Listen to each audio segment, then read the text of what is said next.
Welcome back to DCeased, right here at Comicstorian. My name is Benny and I'll be your narrator for today. DCeased is an alternate timeline in which the anti-life equation has spread across the entire planet, creating a sort of zombie-like virus. While the main storyline showed us what happened to Batman, Superman, and Wonder Woman, The Unkillables is a spin-off tale primarily focusing on Red Hood and Deathstroke. I hope you guys enjoy, and if you do, please give this video a like. And don't forget to subscribe to our channel. Let's begin with issue 2. It's been 3 weeks since Gordon, Jason, and Cassandra have taken up residence with the kids locked into the orphanage. 3 weeks of monsters swarming outside the walls. We have to do something, Gordon. It's time to talk about the undead elephant in the room, Jason tells the former commissioner as they both stand outside the locked doors within the building, the sound of trapped undead rattling against the strong wood. The infected are no threat while they're in there, Jim tells him. He refuses to kill the caregivers and the children that were locked inside, those that didn't make it in the orphanage. Cassandra interrupts them, stating only a few words. Jim, the radio. The three go into another room when they hear Lois Lane's broadcast. The survivors of Earth are leaving, boarding 2 different ships. One of them is located in Themyscira, the other is in Poison Ivy's jungle in Gotham. Gordon reaches out, turning the radio off mid-broadcast. No, he says simply, but Jason's confused. Gordon, a jungle in Gotham? We could make it, Cassandra offers, and Gordon nods, leading the young heroes into the other room where the children are playing. But there's no way for the 3 of us to get all of these children to another city. We stay here, and we say nothing. Meanwhile, over at Vandal Savage's fortress on Ball's Pyramid, Mirror Master comes out telling Lady Shiva what he has found. Take me to her, Mirror Master, she demands. In the orphanage, Cassandra suddenly drops to her knees, pulling free a batarang as she hears her name called. Mother? She asks and stares at Lady Shiva. We have somewhere safe, she orders, turning away, but Cassandra refuses, leading her mother into the orphanage. Kids come too, she tells her, indicating at the sleeping children that she has been protecting. But Shiva refuses, telling them they don't have room. Then I stay, Cassandra simply states. Don't be stupid. The world is ending. You don't have to deal with it. Come with me, Shiva tells her, growing angry. The 2 women drop into combat stances as Mirror Master tries to talk some sense into them. They launch at each other, trading blows, and each attack is blocked. Cassandra leaps into the air, avoiding another hit. But Shiva gets through her defenses, dropping her to the floor with a swift jab to the jaw. It's at that moment that Jason is suddenly there, grabbing Shiva's fist, stomping her. She turns, kicking him hard into the face, knocking him to the ground in a spray of blood. Okay, Gordon tells her, pulling back the hammer on his revolver with a loud click. That's enough of that. Shiva looks around at the group, telling her daughter that she offered her a chance since she was family. You could stay, Cassandra tells her, and Lady Shiva looks at her for a moment before turning back to the mirror. Goodbye, daughter, she says, disappearing. Goodbye, Mom, Cassandra whispers. At their fortress, Savage demands to know where Lady Shiva and Mirror Master had gone. I found my daughter, she tells him simply. Savage grows angry, telling her that what they're doing is about survival. He reaches out, grabbing her by the arm, and Slade steps in, trying to calm the immortal down. You are not in charge here, Slade. Savage growls at him, and Slade nods, stepping forward. You brought the volatile group of killers under one roof. We're tense and worse, we're bored. Best not to piss each other off. We're not going to outlive the apocalypse if we kill each other. Savage suddenly grows calm, nodding. He apologizes to Slade and to Shiva for his behavior, and the rest of the group moves away. Savage turns to Slade, asking if he could speak with him privately for a moment. I'm not sure that's a good idea, Rose whispers to her father. Slade nods, moving down the fortress tunnel. I should have brought you in on this earlier, Savage tells the assassin, and the 2 step through the doorway, revealing the creeper strapped to a table. His chest is now cut open, revealing the organs within. Nearby, Solomon Grundy stands with a scalpel. Oh, hey! Creeper says cheerfully. Slade is shocked, unable to react quick enough as Savage pushes him forward, ordering Grundy to take him. The creature's massive fist connects to the side of Slade's face, dropping him. He wakes up later, strapped to the table next to the creeper. You got betrayed too, huh? Gotta say, did not see that coming. Slade is still groggy, his words slurred. You needed me, he gasps. Savage nods, washing his hands. You're both immune to the anti-life virus. I'm going to pull you apart and find out how. Suddenly, a blade pierces Savage's chest. blood splattering against the wall. "Don't you double-cross someone who can see the future," Rose snarls, pushing the blade deeper into Savage's back. She moves across the room, working to free her father. Next, she frees Creeper as the two of them make their way out of the room. "Creeper, can you move?" "Oh, sure. It's not like this is the first time someone's cracked open my chest and poked at my internal organs. Something about this face just invites a vivisection." He smiles at her. Grundy crosses the room, pulling the sword free of Savage's back, but Rose suddenly stops, fear on her face. "Run!" she screams, Savage stopping, demanding to know what's coming. "What do you see?" "I wouldn't want to spoil the surprise," she tells him, dragging her father out of the room.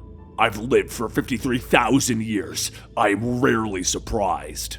Savage scoffs when suddenly the entire fortress shakes and the wall behind him explodes inward with a loud boom. Vandal Savage looks up to see the bloody face of Wonder Woman, taken by the anti-life virus. She moves fast, ripping him in half, spraying his immortal blood around the room. Grundy leaps forward, screaming as he attacks Wonder Woman. Outside, Rose orders Mirror Master to get them out of there, but before anyone can react, Grundy comes flying through the wall, followed by Wonder Woman. Everyone turns their weapons on her, the room filling with the sound of gunfire and smoke. Captain Cold turns his cold gun on her, blasting her with ice. "I'll slow her down.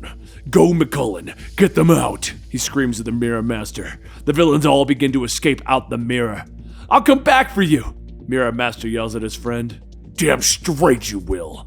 The others appear in the orphanage, bringing a scream of fear from a young boy who comes face to face with Grundy. He falls back, crawling away as the Creeper tries to comfort him. "It's okay. He's not a zombie. I mean, well, he is a zombie, but he's our zombie," the maniac tells the boy. With the others through, Mirror Master heads back through the mirror, hoping to grab Snart. He appears in the icy chamber, staring only at Wonder Woman. "Aw, crap," he whispers. Captain Cold grabs him from behind, biting hard into the man's neck, cutting off his scream. Back at the orphanage, Cassandra rushes down the hallway, brought by the boy's scream. "You came back?" she asks, staring at her mother. But Gordon is there too, aiming his revolver at Bane. "And you brought murderers, psychopaths, and monsters. Some of us are all three in a convenient package." The Creeper laughs. Jason steps forward, his own weapons pointed at the villain's face, surprised to find Rose among them. "What are you doing here?" "This is a story, probably not one for little ears. Let's talk privately, Jason," she tells him, before turning back to the mirror. "We're just waiting for one." She stares in the mirror for a minute, but finally Slade tells her, "They're not coming." In the kitchen, Rose finishes explaining how Wonder Woman attacked them. Feeling that possibly the anti-life virus can sense life, Jason nods. It would explain the unhealthy buildup of blighted ones surrounding the walls outside. He nods. Slade agrees, telling him that they need to prepare in case more superpowered zombies show up. Slade offers the idea that they start training the children to fight and defend themselves. "They're innocent children!" Gordon yells, but Bane merely shakes his head. "No one gets to be innocent now," he tells the former cop. "You can't protect them from this, Gordon." Jim grows angry, yelling at them all, and finally Slade sighs, asking everyone to give him and Gordon the room, alone. Slade admits to Gordon that he lost one of his sons. "It was the most difficult thing that could have happened to him. We're not going to protect these kids by pretending the monsters aren't out there. We need to prepare them. This isn't an ideal situation for anyone, but I'm a practical man. I don't want to lead this room, and Bane will step in if you don't," he tells him, and finally Jim agrees, and the two exit the room, binding the waiting group.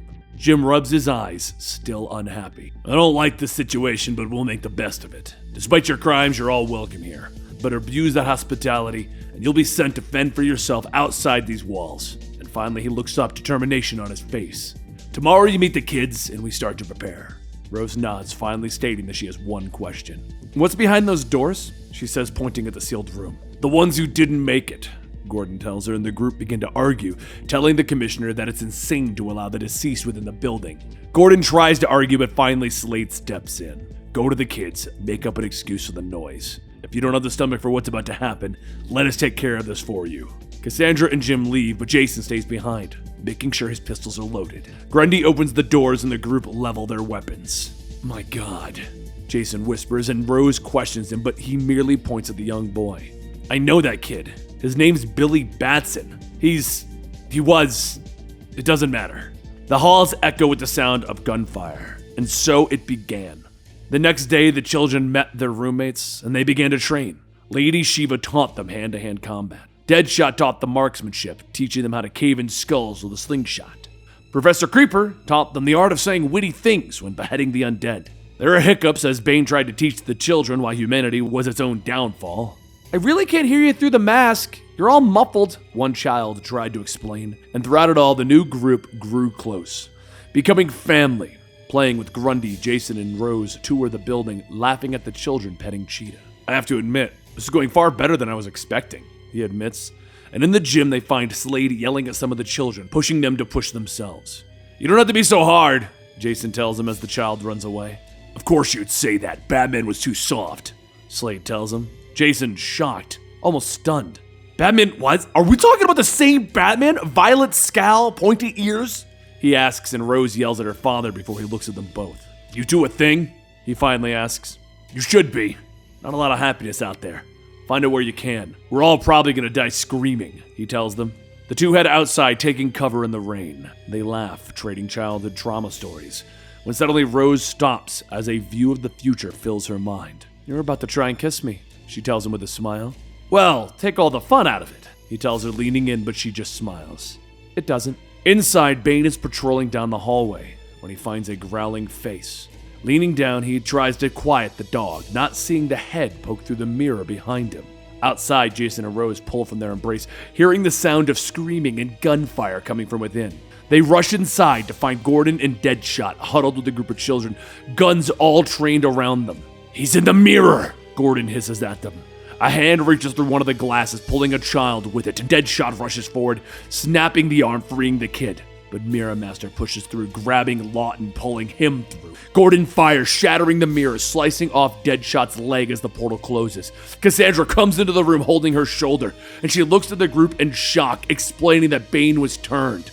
"He ran right through me. He didn't stop," she explains. "Where is he going?" "Outside." And outside, Bane rips apart the wall, allowing the host of undead to flood within the safe haven. The anti-life equation has improved its odds. And that is the second issue of DCeased, The Unkillables. Don't forget to subscribe to our channel as we will bring you the conclusion as it comes out. And don't forget to give this video a like so we know exactly what you guys are looking for right here at this channel. Thank you guys so much for all your support you've given us throughout the years. We really do appreciate it. And personally, I love the DCeased comic books. I do want to let you guys know, it's been announced there's going to be an official sequel. So I guess this is just another spinoff. They're going to do another sequel. It's called Dead Earth, more of the DCeased universe. So guys, we ain't stopping anytime soon. Don't forget to subscribe, and I'll see you next time right here.